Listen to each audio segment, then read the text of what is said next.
जी मैं आपके पास आऊंगा। एक बार फिर से आनंद जी मैं कोशिश कर लेता हूं, क्योंकि देखिए इस बशर्ते में बहुत महीन सा खेल हो जाता है, आप दोनों तरफ से खेल सकते हैं। बाबा बागेश्वर का आप स्वागत करते हैं या नहीं करते हैं? क्योंकि पहले मेरी बात समाप्त होने दीजिए। हिंदुत्व का मतलब क्या होता है विनोद जी बताइए। हिंदुत्व का नहीं, मुझे बताइए बाबा के बारे में आपने ये कैसे सोच लिया? आपने ये कैसे सोच लिया कि बसरते कैसे हो जाए? अरे कुछ संतों के श्री चरणों में जाने के बाद में हमें हमारे सारे पाप नष्ट हो जाते हैं और हमें सदगति प्राप्त होती है, और आप कहते हैं कि बसरते कैसे हो जाए? आपने मन में ये सब सोचा कैसे? कुछ संतों के विषय में अब आप दोनों थोड़ा ठहर जाइए, आप दोनों ठीक है। दर्शक ने आप दोनों को सुना। दो और मेहमान भी जुड़े हमारे साथ, आचार्य प्रमोद कृष्णन जुड़े हैं, आपका भी स्वागत है सर। और हमारे साथ एक और खास मेहमान जुड़ रहे हैं इस वक्त, रतन शारदा जी, उनके पास ही मैं जाऊंगा। लेकिन वारिस पठान साहब मैं आपके पास आऊंगा। शिवसेना के पास जाने से पहले आपके चेहरे पर एक बड़ी सी मुस्कुराहट आई थी, और मुझे ओवैसी साहब पे कई बयान याद आते हैं जहां वो बार बार कहते थे कि शिवसेना कब से सेकुलर हो गई, शिवसेना कब सेकुलर हो गई, जब वो एनसीपी और कांग्रेस के साथ थे। आपको लग रहा है कि आपके लिए भी एक हरी भरी फसल तैयार है? क्योंकि जितनी ज्यादा बाबा की बातें हाईलाइट होंगी उतना ज्यादा आपको भी मौका मिल जाएगा दूसरी तरफ से अपनी सियासत को बढ़ाने का, सवाल उठाने का।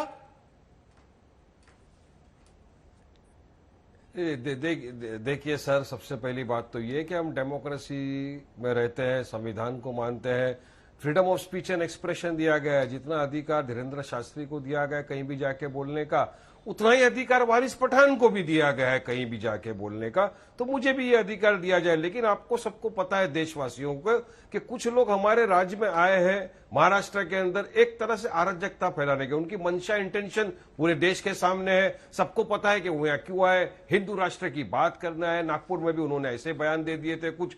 तो हम तो चाहते हैं कि सरकार इन बातों का संज्ञान ले, और कोई अगर हेट स्पीच देता है, कुछ देता है, उसके खिलाफ कार्रवाई होनी चाहिए। लेकिन देख क्या रहे सर हम लोग काफी दिनों से, ये कि महाराष्ट्र में जब सुकून का माहौल चल रहा है, वहां पर एक हैदराबाद से आता है हिंदुत्ववादी गुंडा, मैं तो बोलूंगा उसको, जो हैदराबाद से बेल पे रिहा होकर बॉन्ड भर के आया है महाराष्ट्र में, हर दिन अराजकता फैला रहा है। एक तरह से मुसलमानों के नरसंहार की बात करता जा रहा है। राजा सिंह बोलता है अजब हैदराबाद की गालियां हमको बकी जा रही है, मगर उसके बारे में तो बोल नहीं रहे। आएंगे विनोद जी, एक बार बात पूरी हैदराबाद की बात कर रहे हैं, मगर फिर हैदराबाद का नहीं करता पूरे देश के अंदर। विनोद जी मैं आपके पास आऊं, आपके पास मुझे बोलिए। वारिस पठान साहब, ये तो आपके नेता पर भी आरोप लगते हैं, चाहे वो अकबरुद्दीन ओवैसी हो या असदुद्दीन ओवैसी, कि आप लोग भी माहौल जो है वो एक तरफा ऐसी बातें करते हैं जिससे समाज का माहौल खराब होता है।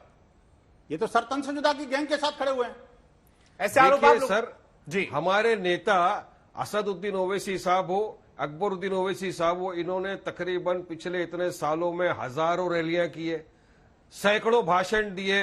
कहीं भी किसी भाषण में हेट स्पीच होता या अराजकता फैलाने वाली बात होती तो इलेक्शन कमिश्नर या पुलिस केस दर्ज करता। बताइए मुझे, कभी किसी ने केस दर्ज किया क्या? अच्छा ठीक है, ठीक है, ठीक है, बाकी मेहमानों के पास चलते हैं। जागरूक ठीक है सर, आपने अपनी बात रख दी, ठीक है।